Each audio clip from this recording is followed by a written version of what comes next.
Welcome to Eur Week In Gaming with me, GD, the place for the hottest news, UK charts and new releases of the week. In this week's news, we're looking at hottest stories to come out of E3, including the PS4 console revealed, Mirror's Edge 2 officially announced, Nintendo game news, Xbox One news, and games and more games.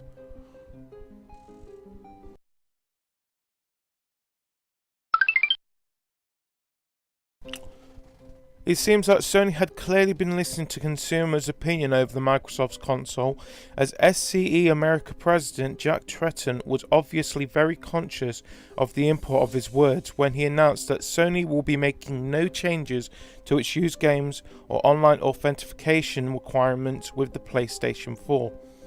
What that means is you can buy and sell used games, gift games to friends, and play games offline to your heart's content at no extra cost.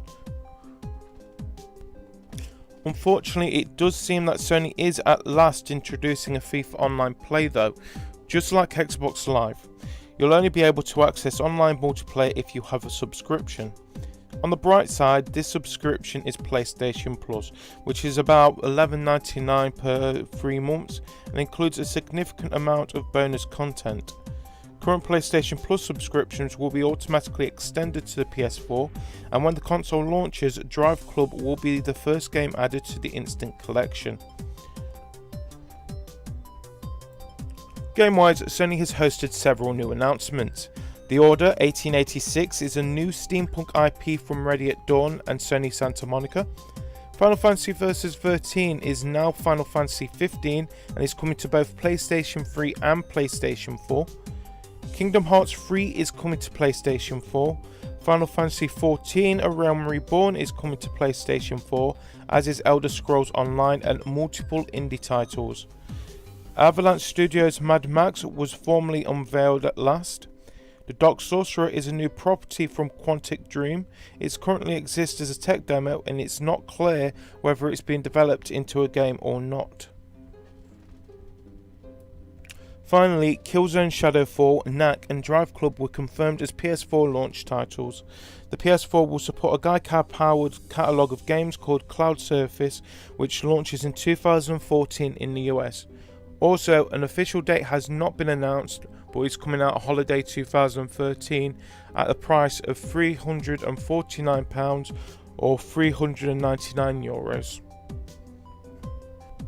Next in the news this week, Microsoft had promised that they would deliver the games at E3 after a more than disappointing Xbox One announcement.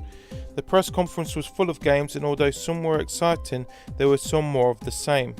The conference started with the next installment of Metal Gear Solid 5 The Phantom Pain, and it looks gorgeous, vast open world with new level of stealth.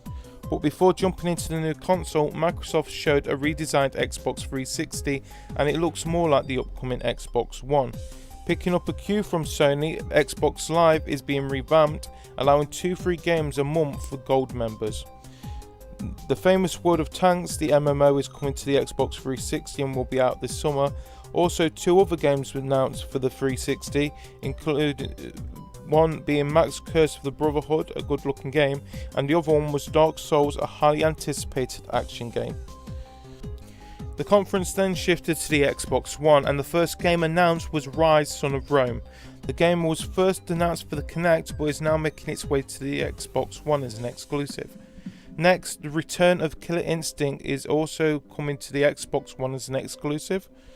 Then, PS4 owners had some shocking news as the previously exclusive Sony developer Insomniac announced an exclusive game for the Xbox One called Sunset Overdrive. Then it was time for Forza Motorsport 5 to take over the stage, and they did it in style by bringing out a real McLaren on the stage. Focus on the drivers not being AI anymore, but now more like humans also. Minecraft also was announced for the Xbox One, which most people expected.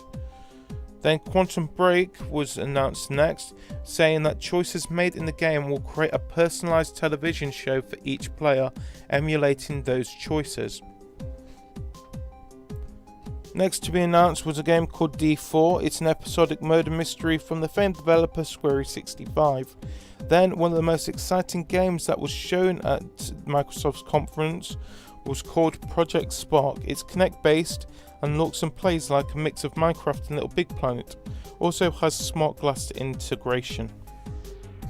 Next, Microsoft announced a deal with Twitch where videos can be uploaded using Upload Studio. Also, they announced that Microsoft points are finally being removed and now will deal in real currency.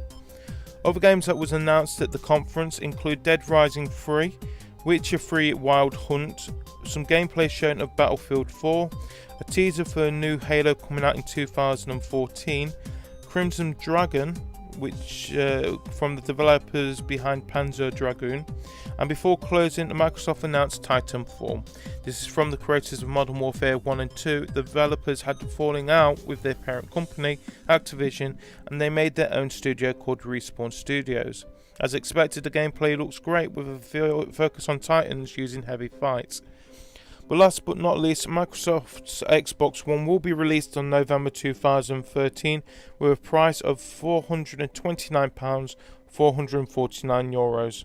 The price points will play a very important role in the success of the console, and in my opinion it's priced a bit on the higher side, with PS4 being around about £80 cheaper. Next in the news this week, we have Nintendo, who started things off by discussing about Pokemon X and Y. We saw some new footage of the game, which is great, but some key announcements were also made. A new 18th Pokemon type has been added, Fairy type, which is super effective against Dragon types, and it seems that also a Nintendo Dogs-esque virtual pet component that lets you play with your Pokemon to strengthen your bond has been added. Finally, the game has now an official release date of October the 12th, 2013. Next up was the rumoured new 3D Mario game entitled Super Mario 3D World coming to the Wii U, which is a sequel to the Super Mario 3D Land for the 3DS. Essentially, this game looks to expand the vision of 3D Land, bringing all new levels, HD graphics, 4 playable characters, Toad, Peach, Mario and Luigi, and a 4-player multiplayer akin to the new Super Mario Bros. Series. This title also features a new power-up, putting Mario in a catsuit, allowing him to perform all sorts of new moves like scaling vertical walls, increased run speed, and a variety of attacks. Super Mario 3D World is coming later this year. Next was Mario Kart 8. Mario Kart 8 seems to combine some of the neat features from the past few games, like the gliding from 7 and motorcycles from Mario Kart Wii. Several tracks from previous entries were also seen, so we'll likely get 16 new tracks and 16 old tracks, as the series has been doing lately. The coolest new element shown was actually pretty exciting. All karts and bikes have an anti-gravity hovercraft style mode they can enter, allowing the racers to drive up vertical surfaces, along walls and upside down. I expect some unique tracks from this feature. The Mobile Strip 8 in the title is definitely a nod to this. What came after was far more interesting.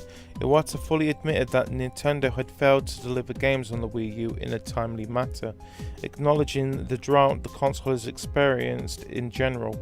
He then thanked loyal fans for their patience and bowed in a gesture of humility and respect. Next, they showed some third-party titles, which included Assassin's Creed Black Flag, Deus Ex Human Revolution Director's Cut, Batman Arkham Origins, Rayman Legends, DuckTales Remastered, Ballpoint Universe, Shin Megami Tensei 4, Sonic Lost World, and Watch Dogs. Next, they showed off the Wind Waker HD, which looks beautiful, and explained how the Tingle Tuner will now be integrated into the Miiverse. Platinum Games showed off their metal with Bayonetta 2, which looks beautiful, giving her a new hairstyle as well, and a delightful Wonderful 101, which looks like a mixture of a DS game you probably never played called Lost Magic, along with Beautiful Joe and Pikmin. The project that was shown next, which is codenamed X, seems to be an impressive open-world JRPG from the creators of Xenoblade. The new IP is one to keep your eye on, certainly, as one of the most interesting, unique and exciting things Nintendo shown on June the 11th edition of Nintendo Direct. The fact that it seems to be getting very little attention from the press at the moment is a little bit disturbing. They had to save the best for last, as they always do. We knew Smash Bros 4 was coming, we knew there'd be a 3DS and Wii U version, DK, Link, Mario, Kirby and even the villager from Animal Crossing were all expected, but 2 new characters have been announced for the Smash Bros series. The Wii Fit lady with her Wii Fit techniques as moves, and Mega Man is also been announced from Capcom. Finally, in the news this week, Mirror's Edge 2 has been officially announced by EA. No date, no consoles, anything except that the game is being made has been announced from EA. So happy. Also, for any stuff that we have missed over on Eur Week In Gaming this week, check out our Nintendo, Sony, Microsoft, EA and Ubisoft moment by moment catch up on eurgame.com.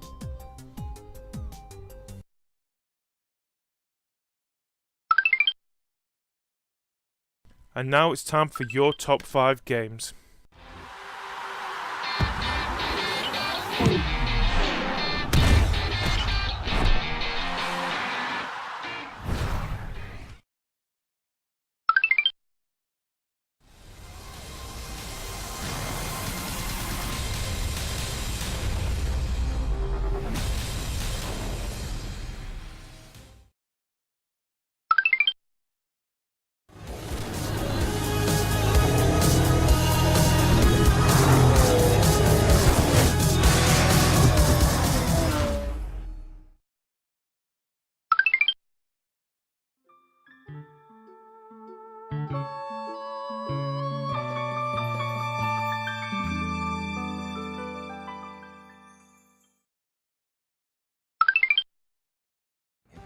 For a reason.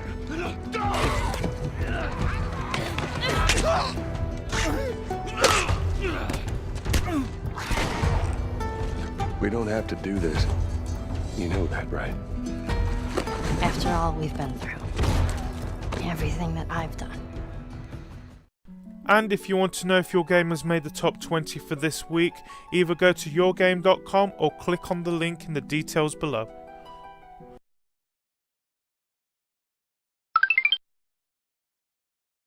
Now for the new releases of the week, starting with Dungeons & Dragons Chronicles of Mysteria, coming out on the Xbox Live Arcade on the 18th of June. Next we have MotoGP 13 coming out on the Xbox 360, PS3, PS Vita and PC on the 21st of June. And finally we have new Super Luigi U coming out on the Wii U on the 20th of June. That's it for Eur Week In Gaming for the week ending 15th of June 2013.